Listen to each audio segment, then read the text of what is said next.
చంటి భోజనం చేయకుండా పడుకుండిపోతూ ఉంటాడు. ఇంతలో సింధూర అక్కడికి వచ్చి, "అదేంటి భోజనం తినకుండా పడుకుండిపోతున్నారు? అలా ఎలా పడుకుని పోతారు?" అని చెప్పేసైతే అడుగుతూ ఉంటుంది. ఆ మాటలు వినగానే అక్కడ ఉన్న చంటి మాత్రం, "నేనేమి భోజనం తినను.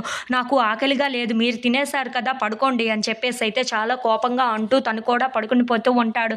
ఇంతలో అక్కడ ఉన్న సింధూర మాత్రం, "సరేలెండి, వండింది వండినట్లుగానే వండిపోతుంది. నేను తినలేదు, మీరు తినలేదు. పడుకోండి, పడుకోండి. అలిగినట్లుగా ఉన్నారు కదా!" అని చెప్పేసైతే అంటూ ఉంటుంది. ఆ మాటలు వినగానే అక్కడ ఉన్న చంటి అయితే ఒక్కసారిగా షాక్ అయిపోతూ ఉంటాడు. ఏంటి, అమ్మాయి గారు కూడా తినలేదా అని చెప్పేసి అయితే అనుకుంటూ ఉంటాడు. ఇంతలో అక్కడ ఉన్న సింధూర చాలా కోపంగా పడుకుండిపోయినట్టు నటిస్తూ ఉంటుంది. ఇంతలో అక్కడ ఉన్న చంటి కూడా, సరే నేను పడుకుని పోతాను అని చెప్పేసి అయితే పడుకుండిపోతూ ఉంటాడు. ఇంతలో అక్కడ ఉన్న సింధూర చంటి వైపు చూస్తూ అలా పడుకుండేటట్లు నటిస్తూ ఉంటుంది. ఇంతలో అక్కడ ఉన్న చంటి మాత్రం, ఏంటి అమ్మాయి గారు తినకుండా పడుకుండిపోయారు, అలా ఎలా పడుకుంటారు అని చెప్పేసి అయితే అనుకుంటూ మళ్ళీ లెగిచి సింధూరాన్ని చూస్తూ ఉంటాడు. ఇంతలో అక్కడ ఉన్న చంటి వంటగదిలోకి వెళ్ళి అక్కడ ఉన్న భోజనాన్ని పళ్ళెంలోకి వేస్తూ ఉంటాడు. ఆ గిన్నెల సౌండ్ వినబడగానే సింధూర అయితే మెలకువలోకి వస్తూ ఉంటుంది.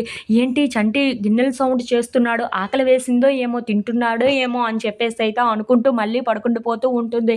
ఇంతలో అక్కడ ఉన్న చంటి భోజనం తీసుకొని సింధూర దగ్గరికి వస్తూ ఉంటాడు.